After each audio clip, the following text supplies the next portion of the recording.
ہے کیسے زندگی،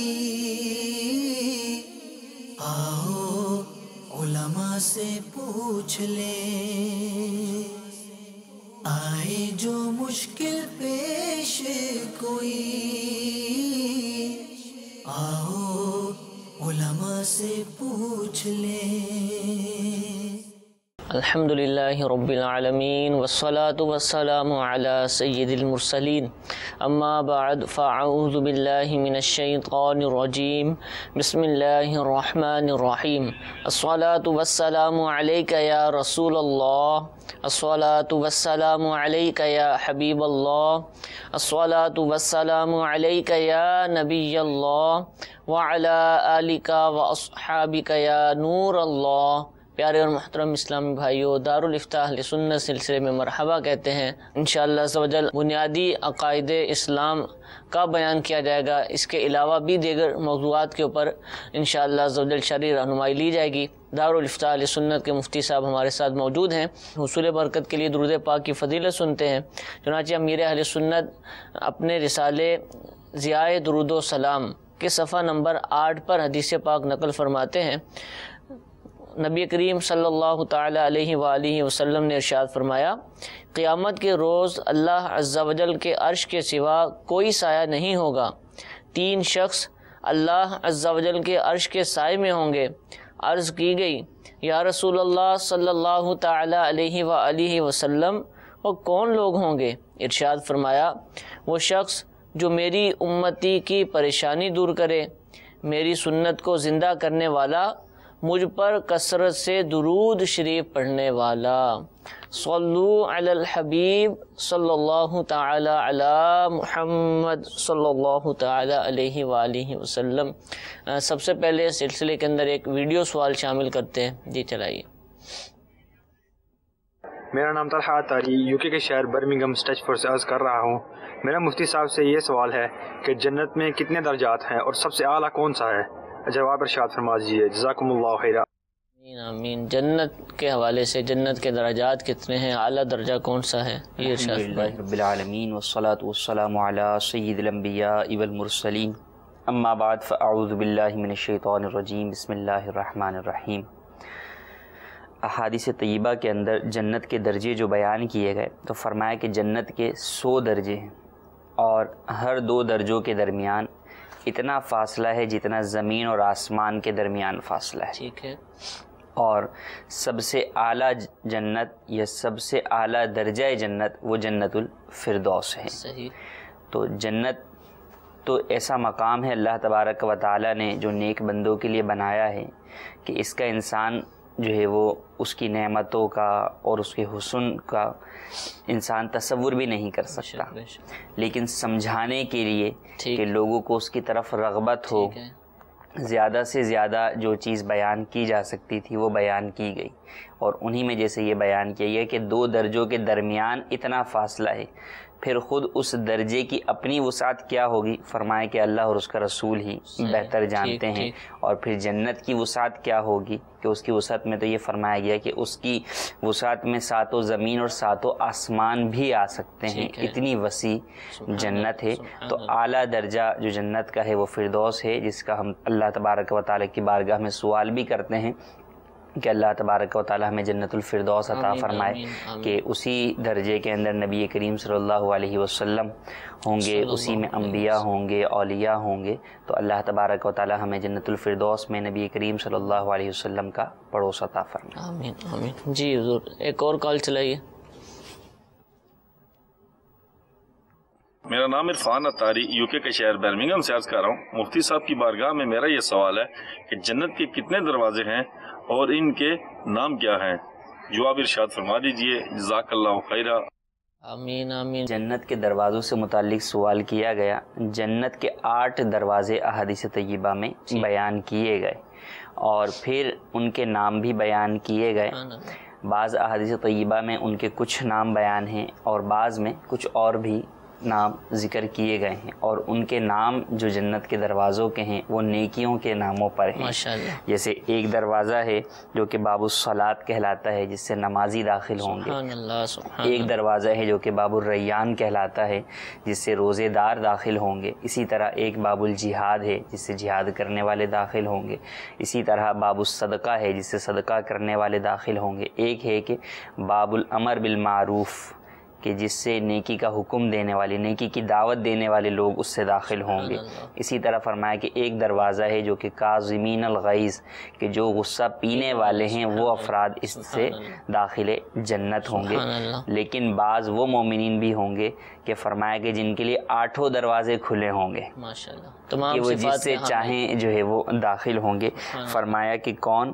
چنانچہ حدیث پاک میں فرمایا گیا کہ جو بندہ 5 نمازیں پڑھے، رمضان کے روزے رکھے اور زکوٰۃ دے اور 7 بڑے کبیرہ گناہوں سے بچے، قیامت کے دن اس کے لیے جنت کے 8 دروازے کھول دیے جائیں گے۔ تو جنت اور جنت کے دروازوں کی اپنی وسعت کا کیا عالم ہے کہ فرمایا کہ مکے اور بصرہ کے درمیان کا جو فاصلہ ہے، اتنا جنت کے دروازے کی چوڑائی ہوگی۔ ماشاءاللہ 70,000 افراد بیک وقت اس میں جو ہے وہ داخل ہو سکیں گے۔ اور فرمایا کہ اتنے وسیع ہونے کے باوجود جب جنتی داخل ہوں گے تو ان کی کثرت کی وجہ سے دروازہ چرچرانے لگے، کندھے سے کندھا جو ہے وہ لوگوں کا ٹکرا رہا ہوگا۔ تو یہ جنت کے دروازے کی وسعت، اور دوسری طرف جنت میں داخل ہونے والے افراد کی کثرت۔ اللہ تعالی ہم سب کو بھی جنت میں پیارے آقا علیہ الصلوۃ والسلام کے پیچھے پیچھے داخلہ عطا فرمائے۔ میسیجز بھی ہمارے پاس موصول ہونا شروع ہو چکے ہیں۔ پوچھا یہ جا رہا ہے کہ کیا لانگ نکر پہن کر نماز پڑھ سکتے ہیں؟ دیکھیں، اولاً تو مرد کے لیے ناف سے لے کے گھٹنے تک کا حصہ جسم یہ ستر کا ہے کہ جس کا دوسرے کے سامنے کھولنا ہی جائز نہیں ہے۔ اور نماز میں بھی اگر یہ حصہ جسم کھلا ہوگا تو اگر چوتھائی جو عضو کھلا ہے اس عضو کا چوتھائی حصہ اگر کھلا ہوگا تو نماز بھی نہیں ہوگی۔ ٹھیک ہے۔ اب اگر لانگ نیکر کی بات کی انہوں نے کہ جس سے گھٹنے جو ہے وہ چھپے ہوئے ہیں، ناف سے گھٹنوں تک کا لباس چھپا ہوا ہے، تو اگر مرد اسے پہن کر نماز پڑھتا ہے تو نماز تو ہو جائے گی، لیکن مکروہ تنزیہی ہوگی، کیونکہ ایسا لباس پہن کر دنیا میں بھی لوگ معزز لوگوں کے سامنے نہیں جانتے۔ تو جب دنیا میں معزز لوگوں کے سامنے نہیں جایا جاتا ایسا لباس پہن کر، تو جو سب سے معزز بارگاہ ہے، رب العزت کی بارگاہ ہے، اس میں یہ شخص کیسے یہ گوارا کر سکتا ہے کہ میں اس کی بارگاہ میں اس حال میں حاضر ہو جاؤں؟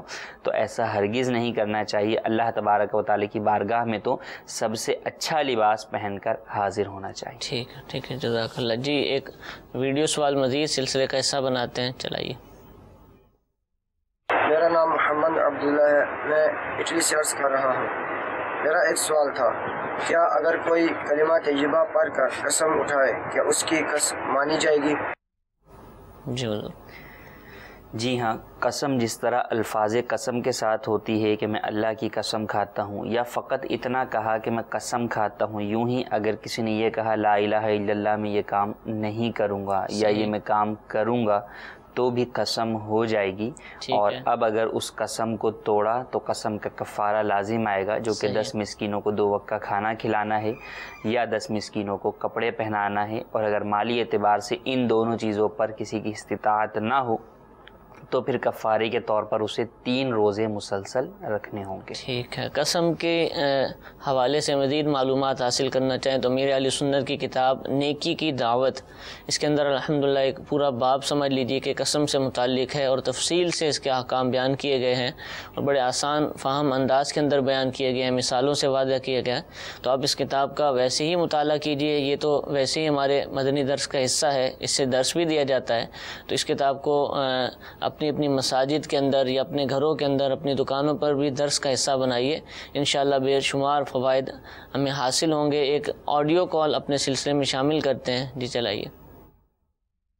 السلام علیکم ورحمۃ اللہ وبرکاتہ۔ وعلیکم السلام ورحمۃ اللہ وبرکاتہ۔ حضور یہ بتائیے کہ میرے بچوں کی امی کی خالہ میری محرم ہو سکتی ہیں؟ میں عمرے پہ جانا چاہتا ہوں ان کو ساتھ لے کے، کیا میں جا سکتا ہوں ان کو؟ جزاکم اللہ خیرا۔ بچوں کی امی کی خالہ، ان کی سالی بنی غالباً۔ جی، بچوں کی امی کی خالہ، اچھا بچوں کی خالہ نہیں۔ جی بچوں کی امی کی خالہ بھی ان کے لیے نامحرم ہی ہیں، محرم نہیں ہیں۔ ٹھیک ہے۔ بھانجی اور خالہ کو نکاح میں ایک شخص کے نکاح میں ایک وقت میں جمع ہونا یہ حرام ہے۔ جب تک ان کی زوجہ نکاح میں ہیں اس وقت تک ان کی زوجہ کی خالہ سے نکاح نہیں ہو سکتا، لیکن یہ ٹیمپریری جو ہے وہ عارضی طور پر یہ نکاح کی ممانعت ہے کہ جب تک یہ نکاح میں ہے۔ ٹھیک ہے۔ لیکن بعد میں اگر ان کا نکاح ختم ہو گیا تو اب ایسی صورت میں ان سے نکاح ہو سکتا ہے، جبکہ محرم وہ ہوتا ہے جس سے ہمیشہ ہمیشہ کے لیے نکاح حرام ہے، ٹیمپریری طور پر نہیں۔ وہ نکاح میں ہو تو اس وقت اتنی دیر کے لیے محرم، سفر کے حوالے سے نہیں، محرم وہ ہے سفر کے لیے یا پردے کے حکام کے لیے، ان تمام کے لیے محرم وہ ہے جس سے ہمیشہ ہمیشہ کے لیے نکاح حرام ہے۔ اگر ہمیشہ کے لیے نکاح حرام نہیں ہے، ٹیمپریری حرام ہے، جسے خالہ بھانجی کو نکاح میں جمع کرنا یا دو بہنوں کو نکاح میں جمع کرنا حرام ہے، تو یہ محرم نہیں ہوں گی تو وہ نامحرم ہی ہیں، ان کے ساتھ سفر نہیں کر سکتے۔ ٹھیک ہے۔ میسج میں ایک سوال یہ پوچھا گیا کہ مفتی صاحب سے سوال یہ ہے کہ آن لائن کسی ایڈورٹائز پروڈکٹ سیل کمپنی میں کام کرنا کیسا ہے؟ لیکن دار و مدار اس پر ہے کہ آپ کام کیا کریں گے۔ آج کل آن لائن ایڈورٹائزمنٹ کی بہت زیادہ جو ہے وہ کام چل رہا ہے، اور کثیر لوگ اس سے متعلق سوال کرتے ہیں، یا یوں کہیے کہ ایک یہ بیٹھے بٹھائے روزگار کا ایک ذریعہ لوگوں نے بنایا ہے، تو اس حوالے سے پوچھنا چاہتے ہیں۔ لیکن دار و مدار دیکھیں اس پر ہے کہ آپ جس چیز کے ذریعے سے کمائی حاصل کر رہے ہیں وہ ذریعہ آپ کا حلال کا ہے یا حرام کا ہے، آپ کو کس چیز کے بدلے میں اجرت دی جا رہی ہے۔ اب آپ اگر ایڈورٹائزمنٹ پر بات کریں تو ایڈورٹائزمنٹ میں بہت ساری چیزیں اس پر ڈیپینڈ کرتا ہے کہ وہ کیا چیز ہے، جائز ہے ناجائز ہے۔ مثلا فی زمانہ آپ کو ایڈورٹائزمنٹ اگر ویڈیو سے متعلق ہے تو وہ موسیقی کے بغیر ملے، یہ ناممکن ہے، اور ہر مسلمان جانتا ہے موسیقی حرام ہے۔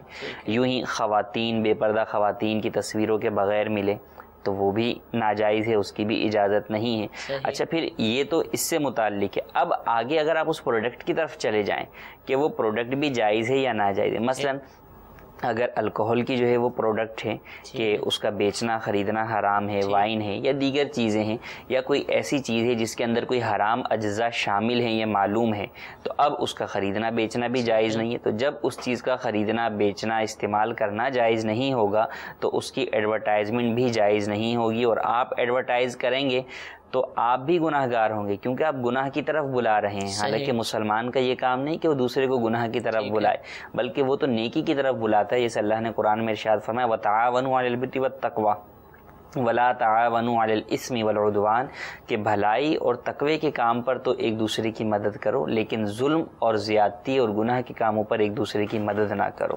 تو اب اگر ہم اس ایڈورٹائزمنٹ کے ذریعے جہاں گناہ خود بھی کر رہے ہیں کہ لوگوں کو گناہ کی طرف بلا رہے ہیں، دوسرا اسی گناہ کی چیز کے اوپر ہم جو ہے وہ انکم حاصل کر رہے ہیں، اس کی اجرت حاصل کر رہے ہیں، تو یہ جائز نہیں ہے۔ تو اگر ان کی جاب کا تعلق انہی کاموں میں سے کسی سے متعلق ہے جو ناجائز سے متعلق بنتے ہیں تو وہ بھی ناجائز ہوگی، اس کی بھی اجازت نہیں ہوگی۔ ٹھیک ہے، ایک کال اپنے سلسلے میں شامل کرتے ہیں، جی چلائیے۔ میرا نام محمد مبین اطاری ہے۔ دارالفتاء اہل سنت میں میرا یہ سوال ہے کہ سنت قبلیہ رہ گئے تو ان کی نیت کیسے کرنی چاہیے؟ سنت قبلیہ کی نیت، سنت قبلیہ اب اگر رہ گئیں، دیکھیں اگر سنت نماز کی رہ گئی اور وقت ہی ختم ہو گیا تو اب اس کی قضا نہیں ہوتی، سوائے سنت فجر کے کہ اس میں اجازت دی گئی ہے اسی دن، اور وہ بھی ظہوہ کبریٰ سے پہلے آپ ادا کر سکتے ہیں۔ کب؟ مکروہ وقت گزرنے کے بعد۔ ٹھیک ہے۔ اور اس کے علاوہ دیگر سنتیں اگر رہ جاتی ہیں، ظہر کی سنت قبلیہ رہ گئی، اب بعد میں پڑھ رہے ہیں وقت کے اندر ہی پڑھ سکتے ہیں، اس کی نیت یہی کریں گے کہ جو سنت قبلیہ ہیں ان کی ادائیگی کرتا ہوں، اس میں قضا وغیرہ کہنے کی حاجت نہیں ہے کہ سنت قبلیہ کی ادائیگی کرتا ہوں۔ ہاں، اگر نماز فرض کے بعد سنت بعدیہ موجود ہے اور وہ سنت بعدیہ مؤکدہ ہے تو اولاً اس سنت بعدیہ کو ادا کیا جائے گا، پھر رہ جانے والی سنت قبلیہ کو ادا کیا جائے گا۔ ٹھیک ہے جی، ایک اور کال چلائیے۔ السلام علیکم ورحمۃ اللہ وبرکاتہ۔ وعلیکم السلام ورحمۃ اللہ وبرکاتہ۔ ہند کے شہر جبل پور ایم پی سے دلشاد اطاری بول رہا ہوں۔ میرا دارالفلاح اہل سنت میں سوال ہے کہ کیا مسجد کے اسپیکر سے گمشدہ چیز کا اعلان کرنا جائز ہے؟ برائے کرم جواب ارشاد فرما دیجیے۔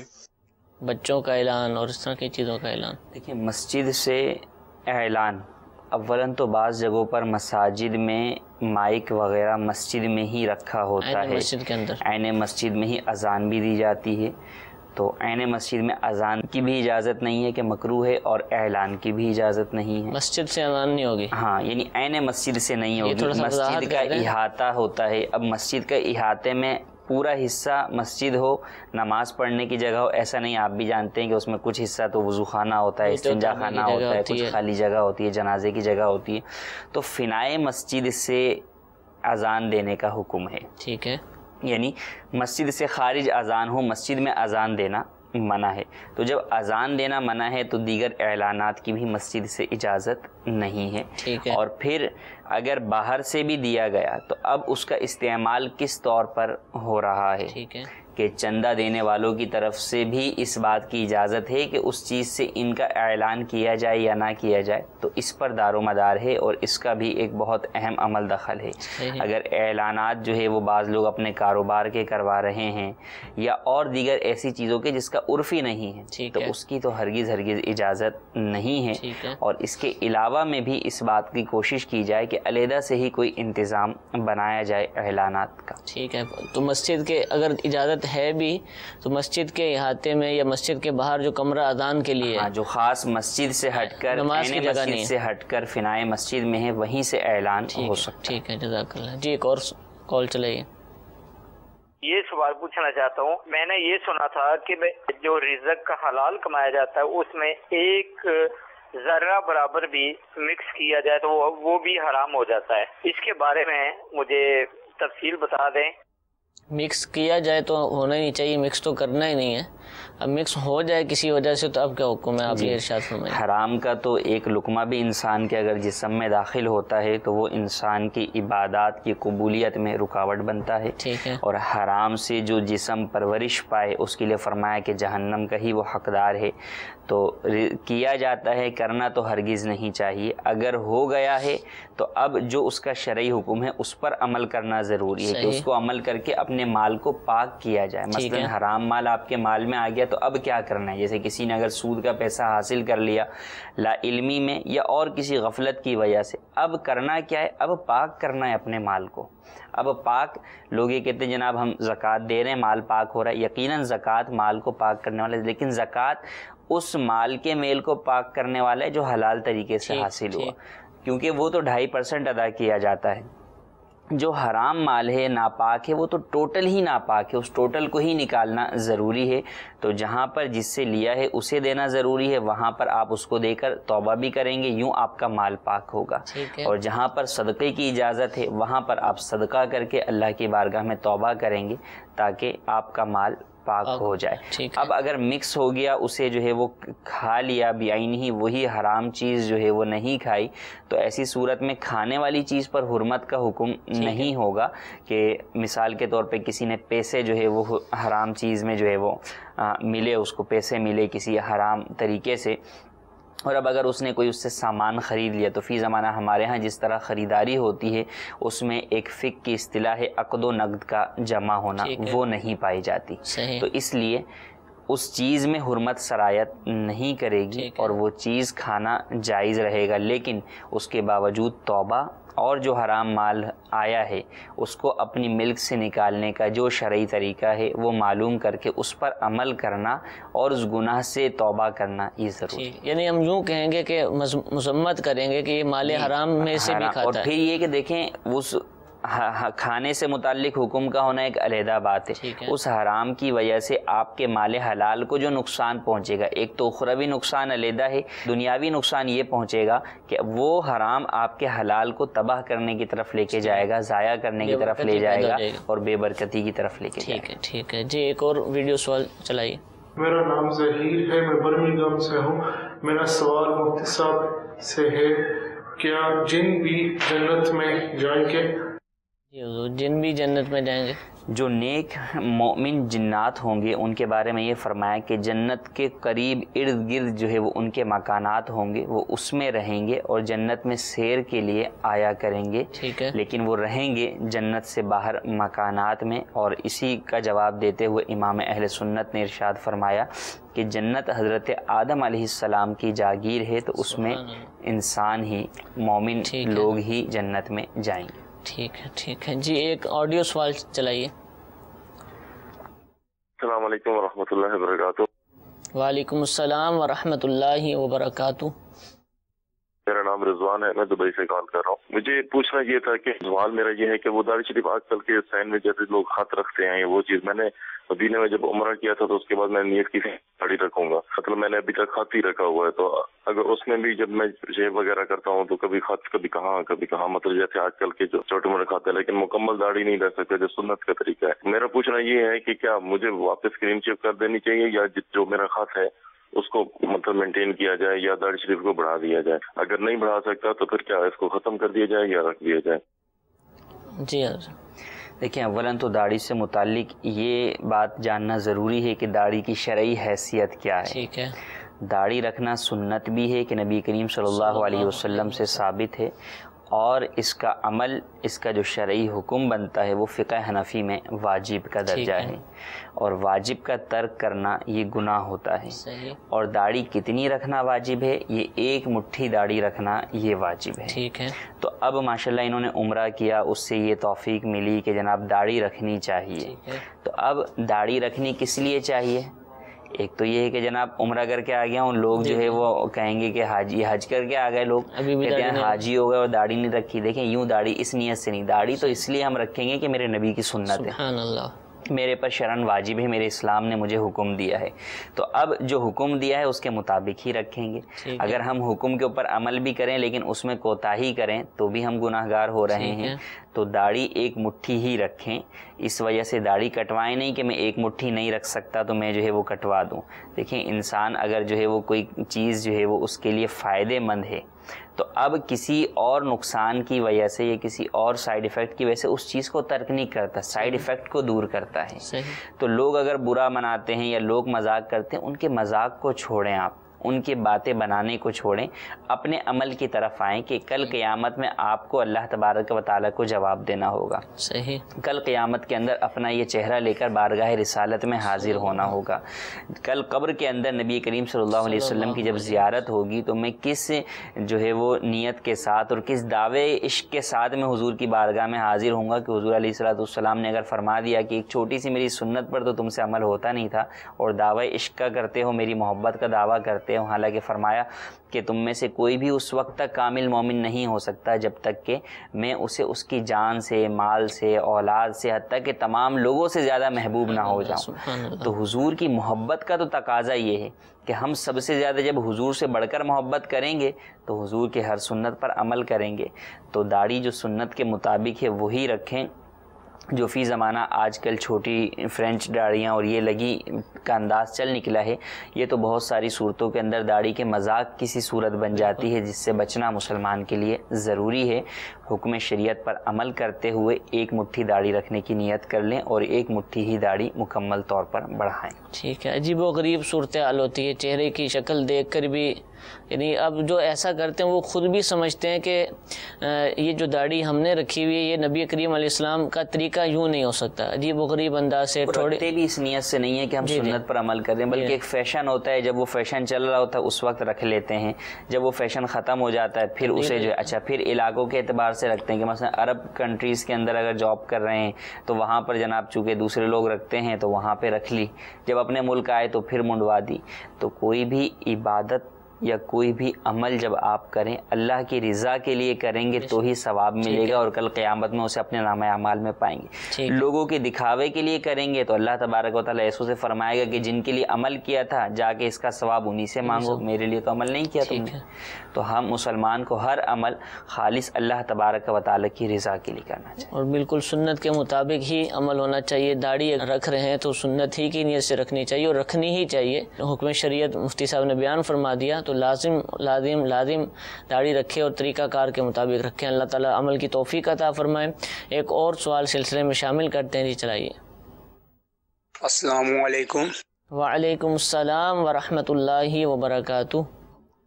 میرا نام عمر اطہر ہے. میرا یہ سوال ہے کہ اگر نکاح میں 2-3 ماہ اپنی بیوی کے ساتھ نہ بولیں تو کیا نکاح میں کوئی درار آ جاتی ہے؟ جی حضرت، لڑائی ہو گئی، جھگڑا ہو گیا. دیکھیں مومن کے لیے تو یہ فرمایا گیا کہ 3 دن تک 3 دن سے زیادہ جو ہے وہ ایک دوسرے سے بات چیت ختم نہ رکھیں. ٹھیک ہے. ایک عام مسلمان کا دوسرے مسلمان پر یہ حق بنتا ہے کہ اگر رنجش ہو گئی ہے تو جلد از جلد جو ہے صلح کر لینی چاہیے، اور 3 دن سے زیادہ تو یہ ناراضگی ہرگز نہ جائے. تو جب ایک عام مسلمان کا یہ حق ہے تو پھر جو زوجین کے آپس میں حقوق ہیں وہ اس سے کہیں زیادہ ہیں. تو ہرگز بلا وجہ شرعی، ہاں کوئی وجہ شرعی موجود ہے تو ایک علیحدہ بات ہے، لیکن بلا وجہ شرعی یوں ناراضگی ہرگز اختیار نہ کی جائے. بلکہ اگر کو سامنے کی طرف سے ناراضگی ہے تو آپ پہل کر لیں. جو پہل کرے گا انشاءاللہ اس سے زیادہ ثواب ملے گا. اچھی نیت کے ساتھ وہ پہل کرے گا تو صلح یا معافی کی جو بھی صورت ہے اس کو اختیار کریں، اور سامنے والے کو بھی چاہیے کہ وہ اس کی صلح یا معافی کو قبول کرے. بہرحال اگر بات چیت نہ رہی 3 مہینے یا اس سے زائد بھی تو اسی وجہ سے نکاح پر فرق ان معنوں میں نہیں پڑے گا کہ نکاح ٹوٹے گا نہیں. ٹھیک ہے. میسیج میں سوال پوچھا گیا کہ کیا 5 نمازوں کے ساتھ قضائے عمری پڑھ سکتے ہیں، اور اس کا طریقہ بھی بتا دیں اور اس کی ترتیب کیا ہونی چاہیے؟ جی ہاں، 5 نمازوں کے ساتھ قضائے عمری ادا کی جا سکتی ہے. فجر کے بعد بھی پڑھ سکتے ہیں، یوں ہی عصر کی نماز کے بعد بھی پڑھ سکتے ہیں. ہاں فجر کا جب وقت ختم ہو گیا 3 اوقات میں نماز کی اجازت نہیں ہے، وہ قضا عمری بھی آپ نہیں پڑھ سکتے. ایک فجر کا وقت ختم ہونے کے بعد یعنی طلوع آفتاب سے لے کر 20 منٹ بعد تک. دوسرا وقت دن میں ظہوہ کبریٰ جسے عوام زوال کا وقت کہتے ہیں اس میں نہیں پڑھ سکتے. اور تیسرا غروب آفتاب سے 20 منٹ پہلے سے لے کے غروب آفتاب تک. ان 3 اوقات کے اندر آپ قضا نمازیں نہیں پڑھ سکتے، بقیہ پڑھ سکتے. ہاں فجر اور عصر کے بعد اگر پڑھیں تو لوگوں کے سامنے نہ پڑھیں کہ لوگ جو ہے وہ تشویش میں مبتلا ہوں گے یا آپ کو روکیں گے ٹوکیں گے کہ بھائی نفل کیوں پڑھ رہے ہو. پھر آپ کو بتانا پڑے گا نفل نہیں قضا پڑھ رہا ہوں. اور قضا کا اظہار کرنا یہ بھی ناجائز و گناہ ہے، اس کو علیحدہ اپنے گھر میں ادا کریں. ٹھیک ہے. اب ترتیب کا جہاں تک انہوں نے کہا تو قضائے عمری ہے جس کی زیادہ نمازیں قضا ہیں تو اب ان میں ترتیب ساقط ہو جائے گی. اور ترتیب جب ساقط ہو گئی اب ادائیگی کس طرح کریں تو اس کے 2 طریقے ہیں. ایک یہ کہ آپ پہلے اپنی فجر پڑھ لیں، ساری ہر نماز کے بعد آپ فجر ہی جو ہے وہ پڑھتے رہیں، کاؤنٹ کر لیں کہ آپ کی کتنی فجر کی نمازیں قضا ہو گئی ہیں. پہلے فجر ادا کر لیں، پھر ظہر کر لیں، پھر عصر، پھر مغرب، پھر عشاء. اور دوسرا طریقہ یہ ہے کہ آپ فجر کے بعد فجر کی قضا کر لیں، ظہر کے بعد ظہر کی کر لیں، عصر کے بعد عصر کی کر لیں، مغرب کے بعد مغرب کی، اور عشاء کے بعد عشاء کی. اور نیت یوں کریں کہ جب زیادہ نمازیں ہیں تو اب کس دن کی آپ نماز پڑھ رہے ہیں تو پہلی نماز جو میرے ذمے میں قضا باقی ہے میں اس کی ادائیگی کرتا ہوں. ہمیشہ یہی نیت کریں. تو جو پہلی جب آپ پڑھ لیں گے تو وہ ذمے سے ہٹ جائے گی، اس کی جگہ دوسری والی پہلی کی جگہ پر آ جائے گی. تو یہی نیت آپ کو ہمیں ہر نماز لازم نہیں ہے. اگر کسی خاص دن کی قضا کی نیت کرتے تو وہ بھی ہو جائے گی. کسی خاص دن کی کریں گے وہ تو یہ کہ خاص دن معلوم نہیں ہے کہ بھئی اس دن کی میں ادا کر رہا ہوں، قضا کر رہا ہوں، تو یہ صورت اختیار کی جائے. معلوم ہے کہ مثال کے طور پہ قضاء عمری بھی ہے اور ابھی درمیان میں کوئی نماز چھوٹ گئی، اب اس نماز کی پہلے قضا کرنا چاہ رہا ہے تو اب یوں کر سکتے کہ مثلا پرسوں میری جو نماز چھوٹی ہے میں اس کی قضا کرتا ہوں، تو اس میں بھی حرج نہیں. ٹھیک ہے، جزاک اللہ. جی ایک ویڈیو سوال چلائیے. عصمت اللہ عطاری اٹلی کے شہر ملان سے عرض کر رہا ہوں. مفتی صاحب کی بارگاہ میں میرا سوال عرض ہے. کچھ لوگ کہتے ہیں کہ اللہ عز و جل ہر جگہ موجود ہے، ایسا کہنا کیسا؟ جواب ارشاد فرما دیجیے. دیکھیں اللہ تبارک و تعالیٰ کی ذات موجود تو ہے، اس سے انکار کسی کو نہیں ہے، لیکن اللہ تبارک و تعالیٰ جسم و جسمانیت اور مکان سے پاک ہے. کیونکہ رب تو اس وقت بھی تھا جب کوئی مکان نہ تھا. آسمان و زمین کو تو اللہ نے پیدا کیا نا. آسمان بننے سے پہلے رب کہاں تھا؟ تو اللہ تبارک و تعالیٰ مکان سے پاک ہے. کسی جگہ میں اور یوں کہ کسی جگہ میں کوئی جسم ہی آ سکتا ہے، جیسے ہم یہاں بیٹھے ہوئے ہیں تو ایک جگہ میں بیٹھے ہوئے ہیں، جس طرح یہ پھولوں کا گلدان ہے، اس کے اندر گلدان میں جو ہے وہ پھول موجود ہیں. تو اللہ تبارک و تعالی جسم سے بھی پاک ہے اور جگہ سے بھی پاک ہے. تو اللہ تبارک و تعالی کے بارے میں یہ نظریہ رکھنا کہ وہ ہر جگہ موجود ہے، یہ کلمہ کفر ہے. ایسا کہنا مسلمان کے لیے ہرگز جائز نہیں ہے۔ یہی عقیدہ رکھنا چاہیے کہ اللہ تبارک و تعالی شہید ہے، سمیع ہے، بصیر ہے، دیکھنے والا ہے، اور اللہ تبارک و تعالی کی علم و قدرت سے، ہاں علم و قدرت کے اعتبار سے ہر جگہ موجود ہے، ہر چیز کو اللہ تبارک و تعالی دیکھنے والا ہے، اس کی قدرت ہر جگہ پر موجود ہے۔ تو یہ الفاظ کہے جائیں، لیکن یہ کہنا کہ اللہ ہر جگہ موجود ہے یہ کلمہ کفر ہے۔ کہنے والے پر توبہ، تجدید ایمان اور شادی شدہ ہونے کی صورت میں تجدید نکاح بھی لازم ہو۔ ٹھیک ہے جزاک اللہ۔ کون کون سے کلمات کفر ہوتے ہیں؟ اللہ تعالیٰ عز و جل کی ذات کے بارے میں کیا عقیدہ رکھنا چاہیے؟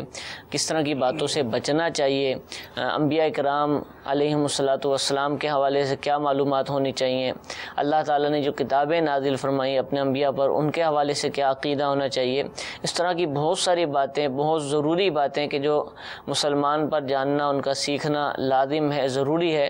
امیر اہل سنت دامت برکاتہم العالیہ نے اپنی کتاب کفریہ کلمات کے بارے میں سوال جواب، اس کے اندر الحمدللہ اس کو جمع فرما دیا، سوالن جواباً، جیسے کہ کتاب کے نام سے ہی ظاہر ہے، کفریہ کلمات کی معلومات دی ہیں، دیگر بہت سارے احکام بیان کیے ہیں، اور اردو میں اس انداز سے لکھی ہوئی اپنے یعنی موضوع کے اعتبار سے ایک نمایاں کتاب تھی۔ اس طرح کی کتاب ملتی نہیں ہے۔ آپ اس کتاب کو حاصل کیجئے، دعوت اسلامی کی ویب سائٹ پر آپ وزٹ کیجئے، انشاءاللہ آپ کو بک سٹور کے اندر یہ کتاب مل جائے گی۔ اسی طرح دارالافتاء اہل سنت جو آپ سلسلہ دیکھ رہے ہیں، ہمارا ایک شعبہ ہے، اس کی جو اپلیکیشن ہے دارالافتاء اہل سنت، آپ اس کے اندر جا کر بھی جو بک سٹور ہے آپ ہماری اس کتاب کو حاصل کر سکتے ہیں۔ اس سے پہلے ایک سوال کا جواب دیا گیا جس میں نمازوں کے اوقات کی بات کی گئی کہ 20 منٹ بعد، اتنے منٹ بعد، تو اب نمازوں کے اوقات معلوم کیسے ہوں؟ دنیا بھر کے ناظرین ہمیں دیکھ رہے ہوں گے، یو ایس اے، کینیڈا کے اندر بہت ساری جگہیں ایسی ہوں گی کہ جہاں نمازوں کے نقشے نہیں ملتے ہوں گے شاید، تو آپ دعوت اسلامی کی بہت ہی پیاری جو اپلیکیشن ہے آپ اس کو بھی ڈاؤن لوڈ کیجیے، انشاءاللہ اس سے بھی بہت زیادہ فوائد حاصل ہوں گے۔ دعوت اسلامی ایپس کے تحت الحمدللہ بہت ساری ایپس موجود ہیں، جب آپ وزٹ کریں گے تو انشاءاللہ اس کی بھی معلومات حاصل ہو جائیں گی۔ اللہ تعالیٰ عمل کی توفیق عطا فرمائے۔ ایک اور سوال چلائیے۔ السلام علیکم ورحمۃ اللہ وبرکاتہ۔ وعلیکم السلام ورحمۃ اللہ وبرکاتہ۔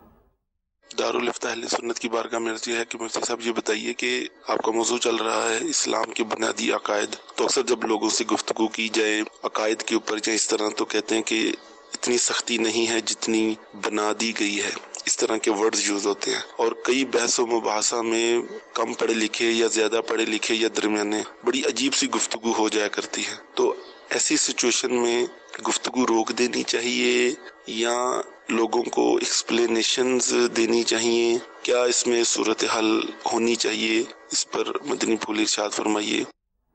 جی حضور، مدنی پھول ارشاد۔ دیکھیں دو چیزیں ہیں، ایک ہے عقائد۔ عموماً عقائد کے اوپر تو یہ کلام کم سننے کو ملتا ہے، کیونکہ عقائد میں تو ایک عقیدہ ہی رکھنا ہوتا ہے، نظریہ ہی رکھنا ہوتا ہے کہ بھئی اس چیز کے بارے میں یہ احکام ہیں۔ ہاں، بات جب اعمال کی طرف جاتی ہے، پھر چونکہ انسان کو نفس اور شیطان دونوں نے روکنا ہے انسان کو نیک عمل سے، تو اب یہ باتیں کی جاتی ہیں کہ نہیں جناب اتنی سختی نہیں ہونی چاہیے۔ تو بات یہ ہے کہ سختی تو نہیں ہے، یہ سارے احکام تو اپنی جگہ پر موجود ہیں اور یہ سختی نہیں ہے، بلکہ یہ تو انسان پر اللہ تبارک و تعالیٰ کی جو نعمتیں ہیں ان کے شکرانے کے طور پر لازم ہے۔ ٹھیک ہے۔ اب اگر انسان اپنے مالک کا شکر ہی ادا نہ کرے، انسان اپنے خالق کی جو نعمتیں ہیں ان کے بارے میں اللہ تبارک و تعالیٰ نے جو نعمتیں دی ہیں ان کو کما حقہ استعمال ہی درست طریقے سے نہ کرے، تو یہ انسان کی غلطی ہے۔ رب تعالیٰ کی طرف سے کوئی زور زبردستی نہیں ہے، اللہ تبارک و تعالیٰ اس کے بدلے میں دے کیا رہا ہے۔ آپ یہ تو دیکھیں کہ اللہ نے قرآن میں فرمایا ان اللہ اشتری من المؤمنین انفسهم واموالهم بان لهم الجنہ، ہمیں ہمارا جسم، ہماری روح، سب کچھ دی کس نے؟ اللہ تبارک و تعالیٰ نے دی۔ اس کے باوجود فرماتا ہے کہ اللہ نے مومنین سے ان کے مال اور ان کے نفس کو خرید لیا، کس کے بدلے؟ جنت کے بدلے۔ یعنی خود ہی دینے والا اور پھر خود ہی ہم سے خریدنے والا اور اس کے بدلے میں ہمیں جنت دینے والا ہے۔ تو اللہ تبارک و تعالیٰ کی جانب سے کوئی زور زبردستی نہیں، بلکہ یہ تو انسان کے اپنا تقاضا ہے۔ جیسے ہم کسی اگر جانور کو پالتے ہیں تو ہم کیا کہتے ہیں، یار اتنی میں نے اس پر محنت کی، یہ پھر بھی میرا وفادار نہیں ہے، یہ پھر بھی میری بات نہیں سنتا۔ اچھا پھر یہ تو جانے دے اولاد کے بارے میں، اولاد کو کس نے پیدا کیا؟ ہم نے تو پیدا نہیں کیا۔ اللہ نے پیدا کیا، اس کے باوجود ہم کیا چاہتے ہیں، ہمارا تقاضا کیا ہوتا ہے کہ یار میری اولاد میری بات مانے، میری اولاد میری فرما برداری کرے، میری عزت اور احترام کرے۔ کیوں یہ تقاضا ہے؟ ایک فطری تقاضا ہے کہ آپ کا جو اپنی اولاد سے رشتہ ہے اس پر آپ کا یہ تقاضا ہے، حالانکہ آپ اسے پیدا کرنے والے نہیں، پیدا کرنے والی ذات اللہ تبارک و تعالیٰ کی ہے، تو کیا آپ کے اوپر یہ حقوق نہیں بنتے کہ آپ اپنے خالق کا حکم مانیں؟ پھر بہت ساری وہ چیزیں جو ہماری عقلوں میں نہیں آتی، لیکن خالق و مالک عز و جل بہتر جانتا ہے کہ یہ ہمارے لیے بہتر ہے، تو وہاں پر عقل کے گھوڑے دوڑائے بغیر ٹھیک ہے ہمیں اس چیز پر عمل کرنا چاہیے کہ حکم خالق کا ہے، حکم مالک کا ہے۔ تو جو شخص کسی کا مملوک ہے، کسی کا غلام ہے، بندہ ہے، تو اس کو مالک کے آگے پھر چون چراں کی گنجائش نہیں بچتی۔ دار و مدار اسی پر ہوتا ہے کہ لوگ ناواقف ہوتے ہیں، جب انہیں مسئلہ پتہ چلتا ہے تو وہ کہتے ہیں نہیں یار ایسا تو نہیں ہے، ہم نے تو پہلی بار سنا ہے، ہاں ہم نے تو پہلی بار سنا ہے۔ تو بھائی پہلے آپ نے سننے کے لیے بیٹھے ہی کتنی بار جو آپ کو جو ہے وہ دوسری بار سننے کو ملتا؟ تو اولاً تو دین سیکھیں گے نا آپ۔ جب آپ کسی دوسرے ملک میں جاتے ہیں، اب وہاں پر جب قوانین دیکھتے ہیں تو آپ کیوں خاموش ہو جاتے ہیں؟ سخت لگتے ہیں اپنے ملک کے مقابلے، کیوں خاموش ہو جاتے ہیں کہ یار نیا ملک ہے، اس کے اپنے قوانین ہے، خیال رکھنا ہے۔ تو یہی یہاں بھی سمجھیں کہ آپ رہ تو رہے ہیں لیکن آپ دین سے دور ہیں۔ صحیح۔ جب آپ دین کے ملک کی حدود میں داخل ہوتے ہیں، اور ہونا ضروری ہے، داخل تو آپ ہیں لیکن آپ اس کے احکام سے ناواقف ہیں۔ ٹھیک ہے۔ اب جب آپ کو اس کے بارے میں علم ہوتا چلا جا رہا ہے تو بجائے اس کے کہ آپ کہیں کہ نہیں یہ کہاں سے آ گیا، اپنے آپ کو کوسیں کہ میں اتنی دیر اس حکم سے کہاں غافل رہا۔ ٹھیک ہے۔ اولاً تو اس پر افسوس ہونا چاہیے، نہ یہ کہ جو حکم پتہ چلا اس سے انکار ہو۔ اور جہاں تک انہوں نے بات کی کہ اب ایسے وقت میں کرنا کیا چاہیے، تو دیکھیں جو عام اسلامی بھائی ہیں تو وہ تو علماء کی طرف ہی ایسے لوگوں کو ریفر کریں، خود سے جوابات نہ دیں کہ بس اوقات ہو سکتا ہے کہ جواب میں غلطی ہو جائے۔ ہاں جو عالم دین ہیں، سمجھ بوجھ رکھنے والے، دینی علماء کے صحبت میں رہنے والے ہیں اور ان سے اس کے جوابات سیکھے ہوئے ہیں، وہ انہیں حکمت عملی کے ساتھ سمجھا بھی سکتے ہیں۔ ٹھیک ہے ٹھیک ہے، جزاک اللہ۔ جی آخری ویڈیو سوال چلائیے۔ میرا نام محمد آصف اتاری ہے اور میں برمنگھم UK سے عرض کر رہا ہوں۔ مفتی صاحب کی بارگاہ میں میرا سوال یہ ہے کہ آج کل کچھ لوگ جنت اور دوزخ کا مذاق اڑاتے ہیں اور اس کے بارے میں طرح طرح کی باتیں کرتے ہیں، تو آپ سے ریکویسٹ ہے کہ یہ بتا دیجیے ایسے لوگوں کے ساتھ ملنا جلنا، اٹھنا بیٹھنا، ان کے ساتھ میل جول رکھنا کیسا؟ جی حضور۔ اللہ تبارک و تعالیٰ کی یہ دو عظیم نشانیاں ہیں، جنت اہل جنت کے لیے، مومنین کے لیے، نیک مسلمانوں کے لیے، اور جہنم کفار کے لیے اور گناہ گاروں کے لیے۔ تو اللہ تبارک و تعالیٰ کی وہ نشانیاں جو کہ آخرت سے متعلق بیان کی گئیں یا اور کوئی بھی، تو ان کا تو حکم یہ ہے کہ ان کی تعظیم کی جائے، صحیح، ان کے بارے میں جو عقیدہ ہے اس کو اختیار کیا جائے۔ اب جنت ہے تو اب اس کے لیے اچھے جو عقائد ہیں وہ سارے رکھے جائیں۔ جہنم ہے تو اس کا جو عذاب ہے، قہر ہے، اس سے انسان کو خوف ہونا چاہیے، نہ یہ کہ مذاق اڑائے۔ تو اب اگر اللہ تبارک و تعالیٰ کی ان چیزوں کا یا اور دیگر شعائر کا مذاق کوئی اڑاتا ہے، استہزاء کرتا ہے، توہین کرتا ہے جنت کی کسی چیز کا یا جہنم کے کسی عذاب کو ہلکا جانتا ہے، تو یہ چیز انسان کو دائرہ اسلام سے خارج کر دینے والی ہے۔ اور ایسے افراد کو اولاً تو سمجھایا جائے اور ان کو کلمہ بھی پڑھایا جائے، توبہ بھی کروائی جائے، تجدید ایمان بھی کروایا جائے۔ اور اگر سمجھانے کے باوجود بھی ایسے افراد اپنے ان چیزوں سے باز نہیں آتے تو پھر مسلمانوں پر اپنے ایمان کو بچانے کے لیے ایسے افراد سے قطع تعلقی کرنا، بائیکاٹ کرنا یہ ضروری ہے، کہیں ایسا نہ ہو کہ ان کی بری صحبت میں بیٹھ کر یہ خود بھی گناہ گار ہو جائیں یا ان کے اپنے عقیدوں میں بھی کوئی بری بات شامل نہ ہو۔ ٹھیک ہے ٹھیک ہے، جزاک اللہ۔ میٹھے میٹھے اسلام بھائی، ہمارے سلسلے کا وقت ختم ہوا۔ اللہ تعالیٰ ہم سب کو عمل کرنے کی توفیق عطا فرمائے، آمین بجاہ النبی الامین۔ صلو علی الحبیب صلی اللہ تعالی علی محمد صلی اللہ علیہ وسلم۔ گزارے کیسے زندگی، آؤ علماء سے پوچھ لیں، آئے جو مشکل پیش کوئی، آؤ علماء سے پوچھ لیں۔